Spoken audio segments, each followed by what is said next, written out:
Hello et bienvenue dans Mode d'emploi, le podcast incontournable des marques engagées. Je suis Audrey, styliste, consultante et hackeuse au service des entrepreneurs mode et lifestyle. Depuis 2018, j'accompagne les créateurs et créatrices pour donner vie à leurs projets en partageant les conseils et les secrets bien gardés des grandes marques pour réussir. Dans ce podcast, nous allons pirater les techniques et méthodes de l'industrie pour les mettre entre les mains de marques indépendantes comme la vôtre. Alors que vous souhaitez créer votre marque en partant de zéro ou lui donner un coup de boost en vendant plus et mieux, vous êtes au bon endroit. Mes très chères créatrices et créateurs, je suis ravie de vous retrouver pour un tout nouvel épisode de Mode d'emploi. Je suis d'autant plus ravie que ça fait 2 semaines que je n'ai pas publié d'épisode, donc j'en suis désolée. Entre le Black Friday, les fêtes de fin d'année, les tonnes de commandes à envoyer, les créatrices à accompagner, etc. Il est vrai que j'ai eu peu de temps pour créer des épisodes, et en plus, une grippe est passée par là aussi. Donc autant vous dire que j'ai eu du mal à me concentrer sur ces épisodes de podcast, mais ça y est, je m'y remets, et je suis trop contente de aborder un sujet que je voulais aborder depuis un moment, enfin une idée d'épisode que je voulais faire depuis un moment, à savoir les 5 idées de marques à lancer en 2026, puisque on arrive à la fin d'année et que souvent, janvier peut être le moment où là, on a envie de se lancer dans un nouveau projet. On a envie de trouver une nouvelle voie ou en tout cas une nouvelle motivation. Mais le risque, c'est, je trouve, de lancer une énième marque, comme il en existe beaucoup, ou au contraire de se lancer dans un projet qu'on va trop réfléchir, mais dans le sens trop intellectualiser, une idée qu'on va trop réfléchir et trop compliquer, en essayant absolument de se démarquer, en trouvant l'idée du siècle. Sauf que l'idée du siècle n'existe pas réellement. La mode est un peu saturée, enfin le milieu des marques est plutôt saturé, c'est vrai, il y a beaucoup de marques, mais en fait, le vrai problème aujourd'hui, c'est pas qu'il y a trop de marques, c'est qu'il y a beaucoup de marques aux idées floues, aux idées trop larges, aux idées trop compliquées et qui finalement ne trouvent pas leur place sur le marché, alors que quand on arrive avec une idée simple, une idée claire et une idée porteuse, ça peut être une vraie réussite. Et dans cet épisode, je vais te partager donc 5 idées de marques qui pour moi peuvent être une vraie réussite en 2026, et ceci va être aussi basé sur des vraies tendances de fond, observées sur Pinterest Predict par exemple, sur Google Trends, etc. et sur le terrain bien sûr avec une analyse quotidienne. On est donc parti pour ces 5 idées, mais avant de te parler des idées, je voulais te parler un peu des critères qui font une bonne idée justement en 2026. C'est important de poser un cadre parce que toutes les idées ne sont pas bonnes à prendre, et je crois que c'est important de comprendre qu'une idée originale à tout prix n'est pas forcément une bonne idée. Au contraire, en 2026, il va falloir une idée simple mais désirable. Pour moi, c'est les deux points importants à retenir, quelque chose de simple et désirable. Pourquoi une idée simple? Il faut qu'une phrase suffise à expliquer ta marque, il faut que ça soit clair, parce que si tu as besoin de 5 minutes pour expliquer ton concept, c'est trop compliqué, et quelque chose de trop compliqué, ça ne fait pas acheter, puisque pour acheter, il faut que notre cerveau aille de manière assez simple aussi à l'acte d'achat. Il faut que de manière assez rapide, ils prennent la décision d'acheter, et donc il faut que ça soit simple, cohérent et facile à comprendre. Ça, c'est le plus important, et j'en parle très souvent dans ces épisodes de podcast, mais la simplicité fait vendre. Donc, une idée simple, c'est un des premiers critères. Il y a aussi le côté monoproduit ou micro-collection. Pareil, une pièce forte vaut mieux que 10 pièces moyennes. Et en plus, pour toi, c'est moins de coûts, moins de stock, c'est plus facile en termes de marketing à vendre. Donc ça crée quelque chose de simple et désirable. Vraiment, c'est le combo, le fait de se focaliser sur peu de produits, voire un monoproduit. C'est le combo parfait entre la simplicité et la désirabilité. Et du coup, le 3e point, c'est donc ce côté désirable, le produit porteur, le produit tendance. Il faut que ton produit réponde à un besoin, une envie, une émotion ou un usage assez clair. C'est-à-dire qu'il faut vraiment qu'il y ait un une désirabilité et une tendance derrière qui fasse écho à plein de choses chez ton client, qui fasse écho à de la nostalgie, qui fasse écho à un vrai besoin, à une vraie envie, et cetera, à une vraie, tendance de consommation sociétale. C'est important de s'appuyer sur quelque chose de désirable et de tendance. Et quand je parle de tendance, je parle pas de tendance éphémère, je parle quand même de tendance, profonde. Et bien sûr qu'après ton produit peut être éphémère là-dessus, c'est-à-dire qu'il va pas, durer pendant 10 ans sur, cette tendance-là, parce qu'elle va évoluer, mais ta marque va évoluer, tu vas changer aussi peut-être de produit, tu vas avoir de nouveaux best-sellers et cetera, d'accord? Mais là, l'important, c'est de se lancer en 2026 avec un produit qui est porteur. Ça sert à rien de lancer un produit dont personne ne veut, qui répond à aucune envie, particulière du moment, qui, ne transmet pas, l'émotion dont les gens ont besoin en ce moment. Il faut absolument que tu sois sur un produit porteur. Donc voilà, il y a 3 critères qui vont, vraiment, heu, être autour de cette idée de simplicité et de désirabilité. C'est une idée simple, un monoproduit ou une micro-collection et un produit porteur ou en tout cas, une idée qui soit porteuse et tendance et désirable. On va démarrer avec la première idée, qui est une idée que j'adore, que moi j'ai en tête depuis quelque temps et que je vois émerger de plus en plus. C'est une idée de marque de fausse fourrure colorée et éco-responsable. Alors pourquoi cette idée, elle est porteuse en 2026? Parce qu'on voit déjà, une montée de ce qu'on appelle le dopamine dressing, c'est-à-dire vraiment, un dressing très coloré et cetera. Ça, on le voit sur les réseaux sociaux ou sur Pinterest.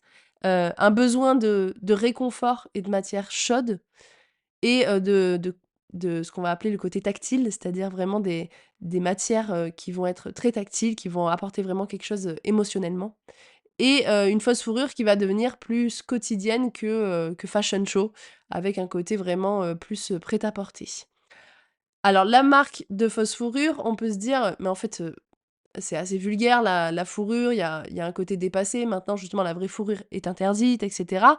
Justement, le fait d'interdire la vraie fourrure, qui est une bonne chose, va faire que des personnes qui aimaient quand même le style fourrure vont se demander: «Mais comment on peut en porter aujourd'hui, sans avoir à recourir à de la fourrure vintage ou quoi que ce soit?»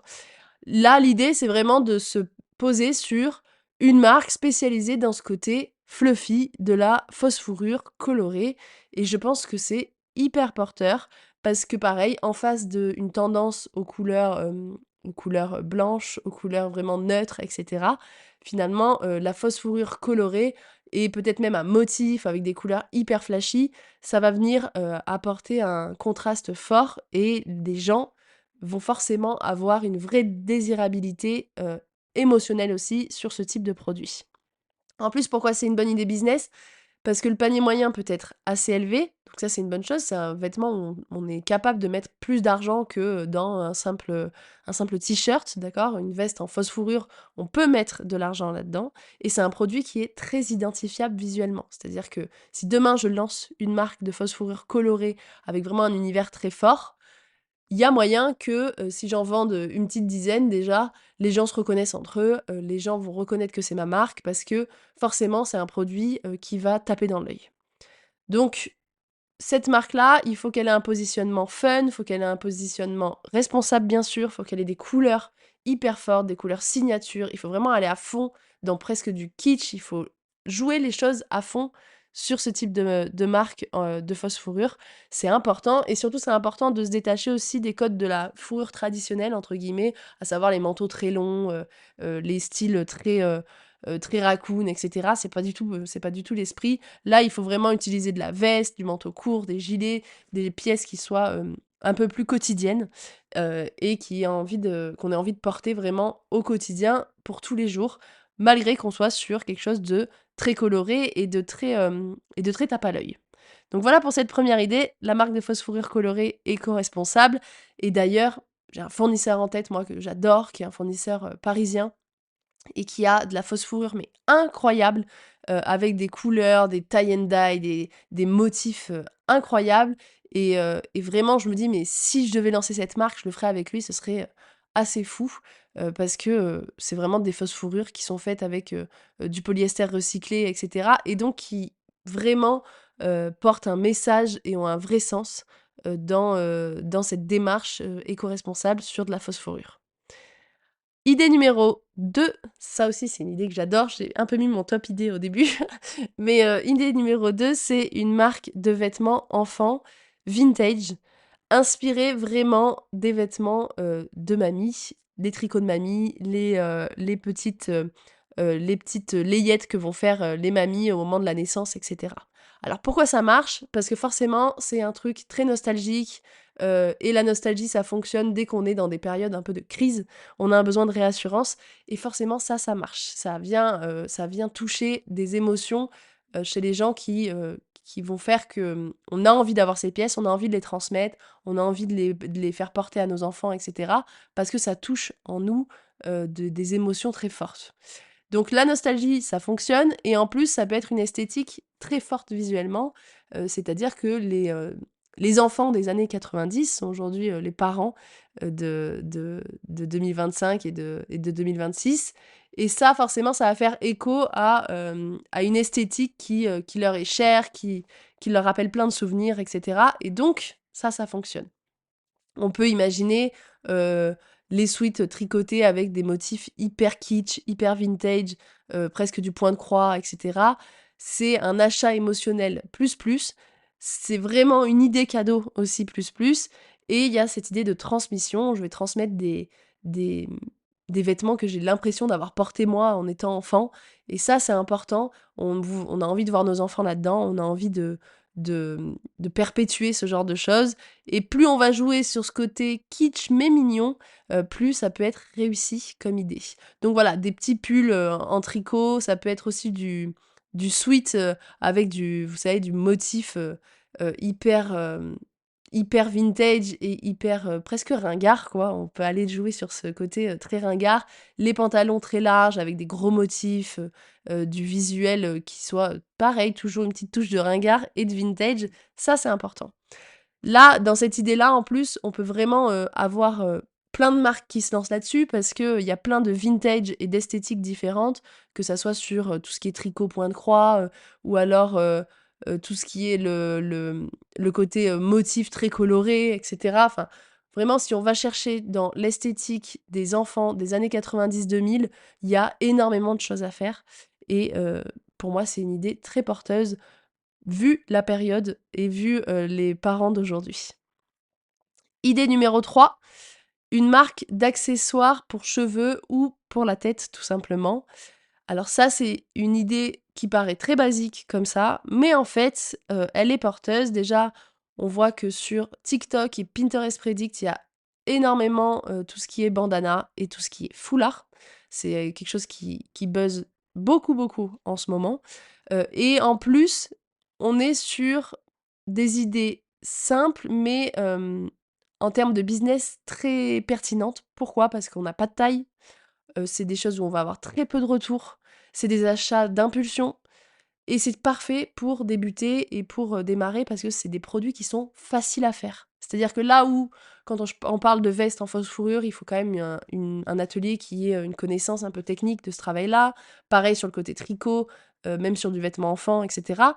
Là, une marque d'accessoires pour cheveux ou, d'accessoires textiles pour la tête, c'est vraiment des produits beaucoup plus simples à faire, des produits beaucoup moins chers à faire aussi, donc faciles à acheter et cetera. Donc on peut imaginer des bandeaux, des chouchous, des foulards, du serre-tête, des choses comme ça et c'est un vrai outil un vrai levier marketing pour les réseaux sociaux aussi, parce qu'on voit énormément, de contenus qui tournent autour de, comment accessoiriser une tenue et cetera avec, un foulard, avec un bandana, accessoiriser sa tête ou sa tenue, de manière générale. Vous avez peut-être vu passer la tendance du foulard, autour de la taille en triangle. Je sais pas si vous voyez ce que je veux dire. C'est très dur de l'expliquer, en podcast, mais c'est un vrai accessoire porteur et facile à faire. Donc en termes de business, c'est facile à lancer. Il faut un positionnement bien sûr qui soit clair et ciblé. Il faut viser une cible, qui soit une niche, pas une cible trop large non plus, à élargir par la suite. Mais c'est vraiment une idée assez simple et qui se vend encore et toujours, d'accord? On peut se dire: «Mais il y a déjà une tonne de marques, qui font du chouchou». Ça, c'est vrai, d'accord, c'est clair. Mais si je veux me lancer en faisant de l'accessoire, hyper spécialisé avec un positionnement très fort et un univers très, très fort, c'est encore faisable et c'est possible et je le dis, par exemple, en connaissance de cause. Donc pour cette idée 3, je vous invite à y réfléchir avec un univers très ciblé, très clair et très désirable aussi. Idée numéro 4, ça sera la marque de col et manches amovibles. Donc c'est une vraie tendance qu'on voit sur les réseaux sociaux. Elle va aussi avec l'idée de la, la tendance de layering ou de customisation, c'est-à-dire vraiment de venir jouer avec les couches et customiser avec de l'accessoire sa tenue. La marque de col et manches amovibles, ça fonctionne. C'est aussi des termes en anglais qui ressortent beaucoup sur Google Trends, qui est un outil assez pratique pour voir justement tout ce qui est tendance en ce moment. Et donc, sur 2025, cette tendance, elle a commencé à bien monter et la courbe continue de monter encore et encore. Donc, ça veut dire que 2026 va être encore très porteur pour ce genre d'accessoires. Ça répond à un besoin qui va être de transformer des tenues sans racheter forcément plein de vêtements et donc de consommer moins mais mieux. Et surtout, c'est des produits pareils qui sont très malins côté business parce que c'est un monoproduit, il n'y a pas de taille, il y a une forte différenciation, c'est facile à produire, c'est facile à faire soi-même, c'est pas très cher. Et donc, je vais venir parler à toutes celles qui veulent ce produit-là, qui ont la flemme de le coudre elles-mêmes, typiquement, ou qui ne savent pas coudre, et qui peuvent l'acheter parce qu'elles ont envie de se faire plaisir, mais pas en achetant quelque chose de trop cher. Donc ça, c'est toujours un peu porteur parce que, ça permet de faire de l'achat impulsif. Ça peut être plus difficile d'être rentable sur des produits moins chers, bien sûr, mais, avec du volume, on peut créer quelque chose de plus important et surtout, c'est une manière de se lancer et puis derrière, bien sûr, il va falloir, venir, asseoir la marque, asseoir la rentabilité, la marge et cetera. Mais c'est une vraie idée, pour se lancer au début, une marque de col et de manches assorties amovibles. Ça, c'est pour l'idée 4. Et enfin, la dernière idée, l'idée 5, ça va être une marque de petits accessoires en cuir ou faux cuir de luxe accessible. C'est-à-dire, par exemple, des porte-cartes, des étuis, des petits sacs, des choses qui font écho à quelque chose de très artisanal, mais mini accessoires. Pourquoi c'est porteur? Parce que on a pareil, envie de se faire plaisir. On a vraiment envie de continuer à pouvoir se faire plaisir dans un contexte, hem, plus difficile économiquement. Mais du coup, on va mettre un peu moins d'argent, donc forcément du petit accessoire va coûter un peu moins cher que, le beau sac à main, pollen sur lequel tout le monde a envie de jeter son dévolu, mais c'est trop cher. Bah, là vraiment du plus petit accessoire, toujours avec un côté, qualité artisanale, c'est important, mais c'est du luxe qui devient, du luxe accessible, pas du luxe élitiste. C'est un espèce d'entre-deux qui est honnête, et qui permet de faire de l'achat réfléchi, mais plaisir quand même. Et donc on va avoir cette envie de consommer de l'artisanat, de consommer du beau, de consommer, bien, mais forcément on n'a pas les moyens d'aller sur du luxe élitiste. On a, seulement les moyens d'aller sur du luxe, abordable et ça, ce genre de marque, de petits accessoires permet de ça. Pareil, il y a en plus, un potentiel cadeau qui est plus là aussi. Donc ça permet vraiment de pouvoir, se lancer en surfant sur la partie cadeau. Donc pourquoi pas se lancer bien sûr en fin d'année sur le Q4, c'est, toujours plus porteur pour ce genre d'accessoires. Et ça permet aussi de jouer là aussi avec un univers fort, par exemple, du cuir, upcyclé, ça peut être, du faux cuir, fait avec à base de marc de raisin, on en voit pas mal, des choses comme ça. Donc il faut réfléchir à comment je me lance ou alors avec du faux cuir hyper coloré, du motif et cetera. Faut toujours bien penser à son univers, mais c'est important de réfléchir au positionnement prix de mon produit. Si je veux quelque chose d'un peu luxe et d'un peu artisanal, bah, peut-être réfléchir à du plus petit accessoire, c'est toujours pertinent pour, ne pas se fermer tout un marché et ne pas devenir un luxe élitiste. Donc voilà pour les 5 idées que je vais redire ici. La marque de fausse fourrure colorée, éco-responsable, j'adore l'idée. Ensuite, la marque de vêtements enfants vintage, inspirée des esthétiques 90-2000.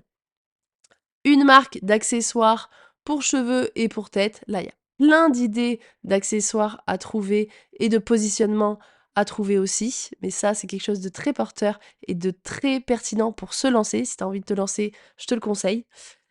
La marque de col et de manches amovibles, c'est plus ciblé, mais là aussi pour te lancer, ça peut être pertinent si c'est quelque chose qui te plaît, que tu sais faire toi-même, c'est encore mieux. Et enfin, la marque de petits accessoires en cuir ou en faux cuir, de luxe accessible. Là aussi, une bonne idée si tu veux construire une plus grosse marque derrière, mais que tu veux démarrer intelligemment.